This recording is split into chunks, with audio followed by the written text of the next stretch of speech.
হাজী সাহেব আছে, হজ করে আছে, খানায় কাবা জিয়ারত করে আছে, কিন্তু এখন পর্যন্ত হজের ফরজ কইতে পারে না। হজের ফরজ হলো 3টা। ইমামে আজম আবু হানিফা রাহমাতুল্লাহ আলাইহির মত অনুযায়ী জমহুর উলামা একরাম মত করেছেন হজের ফরজ 3টা। ইমাম শাফিঈ বলেছেন 4টা, ইমাম মালিক বলেছেন 5টা। তবে ইমাম আজম আবু হানিফা রাহমাতুল্লাহ আলাইহির মত অনুযায়ী গোটা পৃথিবীর জমহুর উলামা একরাম এক মত, হজের ফরজ 3টা। 1 নম্বরে ইহরাম বাঁধা। 1 নম্বরে কি? ইহরাম বাঁধা। ইহরাম বাঁধার সঠিক নিয়ম হলো যত সেলাইওয়ালা কাপড় আছে সব খুলে ফেলতে হবে। বাইরামার সেলাইবিহীন 2টা কাপড় পরতে হয়, একটা হলো লুঙ্গি আর একটা হলো চাদর। এই ইহরাম পরিধান করার পূর্বে অবশ্যই পাক পবিত্রতা অর্জন করতে হবে। নাভির নিচের পশম, বগলের পশম, নখ কেটে ফেলতে হবে। এক কথায় পবিত্রতা অর্জন করবার পর এই নিয়াত করতে হবে, আল্লাহ মাবুদু তোমার ঘর বাইতুল্লাহ জিয়ারত করার নিয়ত করলাম, তুমি কবুল করিয়া নাও। এটা হলো ইহরাম বাঁধা। আপনি উমরা করতে যান, হজ করতে যান, যেটাই করতে যান, ইহরাম আপনাকে বাঁধাই লাগবে। আর তালবিয়া পাঠ করবে, লাব্বাইক আল্লাহুম্মা লাব্বাইক লা শারীকা লাক লাব্বাইক ইন্নাল হামদা ওয়ান নি'মাতা লাকা ওয়াল মুলক লা শারীকা লাক। তালবিয়া এটা মুখস্থ করবেন। একটু দরুদ পড়েন, আল্লাহুম্মা সাল্লি আলা মুহাম্মাদ সাইয়্যিদিনা মুহাম্মাদ, আল্লাহুম্মা সাল্লি আলা মুহাম্মাদ ওয়া আলা আলি সাইয়্যিদিনা মুহাম্মাদ। আর একবার আল্লাহুম্মা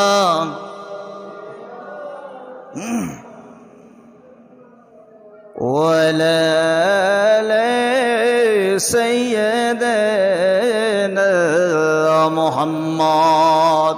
আমার ভাইরা, তাহলে হজের ফরজ কয়টা? জবান খুলে জোরে বলুন, কয়টা?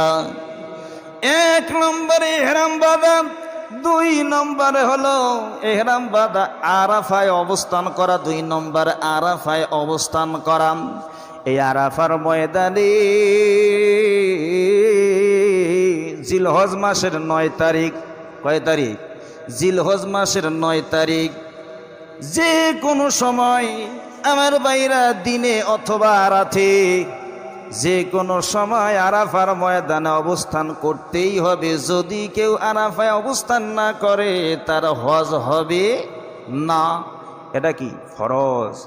আরাফায় জিলহজ মাসের 9 তারিখ অবশ্যই অবশ্যই দিনে অথবা রাতে, সুবে সাদিকের পর ঈশার নামাজ আগ পর্যন্ত দিনে রাতে অবস্থান করতেই হবে, না করলে হজ হবে না। নাম্বার 3 হল তাওয়াফে জিয়ারত। ওই যে কাবা ঘরটা মাঝখানে, এই কাবা ঘরটা প্রথম যাইয়াই 3-4টে চক্কর করতে হয়, তাওয়াফ করতে হয় 4টে চক্কর। এই কাবা ঘরকে বাম পাশে রেখে ডান পাশ থেকে চক্কর ঘোরা শুরু করবে, 4টে চক্কর। আমার ভাইরা, এরপরে যখন হজের কাজ শেষে চলে আসবে তখন 3টে চক্কর, মোট 7টা চক্কর দিতে হয়। এই হলো হজের 3টে ফরজ। এরপরে ইমামে শাফিঈ রহমতুল্লাহ আলাইহি তিনি বলেছেন হজের ফরজ হলো 4টে। এই যে 3টে আমি বললাম, এই 3টে সহকারে আর একটি হলো সেটা মাথা মুন্ডন করা। এটা ইমাম শাফিঈর মত। আমরা হানাফি মাযহাবের লোক, আমরা 3টা মানি। এরপরে ইমাম মালিক বলেছেন ফরজের তরতিয়বগুলো ঠিক রাখা, ফরজের ধারাবাহিকতাগুলো ঠিক রাখা, এটাও একটা ফরজ। তাহলে 5টা হলো। এই 3টে 4টে সহকারে হজের ধারাবাহিকতা ঠিক রাখা, এটা সহকারে হলো 5টা। বাইরা আমার এবারে আসুন হজের প্রকার জানি। হজ কত প্রকার? হজ কত প্রকার মনে রাখবেন, হজ হলো 3 প্রকার। কয় প্রকার? মনোযোগ দিছেন? একটু মনোযোগ দেন। যদি আল্লাহ কখনো কবুল করে হজে, বুঝলেন না, এগুলো আমার কথা তখন স্মরণ হবে যে ইমাম সাহেব না বলছিল ওই জায়গায় এরকম। হজ হলো 3 প্রকার। 1 নম্বরে হলো ইফরাদ হজ, শুধু হজের নিয়াতে ইহরাম বাঁধা, শুধু বড় হজের নিয়াত করছেন, এটাকে বলা হয় ইফরাদ হজ। শুধু হজের নিয়াতে ইহরাম বাঁধা, হজের নিয়াতে ইহরামের কাপড় পরা, এটাকে বলা হয় ইফরাদ হজ। আর পরে হলো কেরান হজ। কেরান ইহরাম কেরান হজ হলো আপনি হজ এবং ওমরা 2টা একসঙ্গে নিয়ত করছেন যে আমি বড় হজও করব আবার ওমরাও করব। কথা বোঝেন নাই? বড় হজও করব এবং ওমরাও করব, 2টা একসঙ্গে করব, এই রকম নিয়তে যদি ইহরাম পরেন তাহলে এটাকে বলা হয় কেরান হজ। কি হজ? কেরান হজ। নাম্বার 3 হলো হজে তামাত্তু, শুধু মেকাত থেকে ওমরার নিয়াত করাকে তামাত্তু হজ বলা হয়।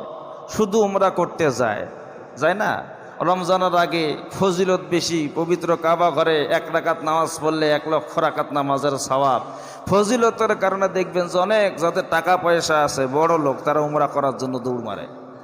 কারণ এই মসজিদে হারাম এর অনেক ইতিহাস রয়েছে। এই হলো হজ মোট 3 প্রকার। এবারে আসুন আমরা জানি হজ কার ওপর ফরজ হবে। মনে রাখবেন, এখন যেই বিষয়গুলো আমি বলবো, যেই গুণগুলোর কথা বলবো, এই গুণগুলোর মধ্যে যদি কোনো একটা গুণ না থাকে তাহলে তার ওপর হজ ফরজ হবে না। গুণগুলো একটু মনোযোগ সহকারে শুনুন। কি গুণ? 1 নম্বরে হলো মুসলমান হওয়া, অমুসলিমদের জন্য হজ ফরজ নয়। নাম্বার 2 হলো সুস্থ মস্তিষ্ক সম্পূর্ণ হওয়া, পাগলের জন্য হজ ফরজ নয়। 3 নম্বর হলো নাবালেকের ওপরও কিন্তু হজ ফরজ নয়, সাবালেকের ওপর হজ ফরজ। 4 নম্বর হলো বন্ধুগণ দাস কৃতদাস গোলাম, এদের ওপর হজ ফরজ নয়। কয়েদি আসামি, এদের ওপর কিন্তু হজ ফরজ নয়। এরপরে হলো যাতায়াতের নিরাপদ থাকা লাগবে। যাতায়াত করবেন নিরাপদ রাস্তা নয়, যুদ্ধ চলতেছে বা কোনো অঘটনার সম্ভাবনা আছে, সেক্ষেত্রে আপনার জন্য হজ ফরজ নয়। এরপরে যাতায়াতের অর্থ সামর্থ্য যদি না থাকে হজ ফরজ নয়। মনে রাখবেন, আপনার পরিবার পরিজনকে রেখে আপনি হজে যাচ্ছেন, হজ থেকে আসার আগ পর্যন্ত এই পরিবারের ভরণ পোষণ, কাপড় বস্ত্র যা প্রয়োজন আছে সমস্ত কিছু মিটাইয়া যাইতে হবে। পরিবারকে কষ্টে রেখে হজ যাওয়া আল্লাহ আপনাকে ফরজ করেন নাই। কথা বোঝেন নাই? পরিবারে আপনি যে হজে যাচ্ছেন, যে কয়দিন থাকেন, এই কয়দিন আপনার পরিবারের সমস্ত প্রয়োজনীয়তা পূর্ণ করতে হবে। এই সামর্থ্য যদি আপনার থাকে তাহলে আপনার উপর হজ ফরজ। এরপরে হলো নেশাব পরিমাণ সম্পদের মালিক হওয়া, মালিকে নেশাব হওয়া। আমার বাইরে মহিলাদের জন্য ইদ্যত অবস্থায় থাকলে হজ ফরজ হবে না। কোনো মহিলা তালাক প্রাপ্ত যদি হয়, তালাক প্রাপ্ত হয়ে ইদ্যত যদি না শেষ হয় তার উপর হজ ফরজ নয়। কোনো মহিলার স্বামী যদি মারা যায়, স্বামী মরার পর যদি তার ইদ্যত পরিপূর্ণ না হয় তার উপর হজ ফরজ নয়। মনে রাখবেন, মহিলাদের জন্য হজ ফরজ, কিন্তু যদি নিজের স্বামী অথবা মাহরাম পুরুষ না থাকে তার উপর হজ ফরজ হবে না। নিজের স্বামী যদি থাকে সঙ্গে করে নিয়ে যাবে, আর যদি স্বামী না থাকে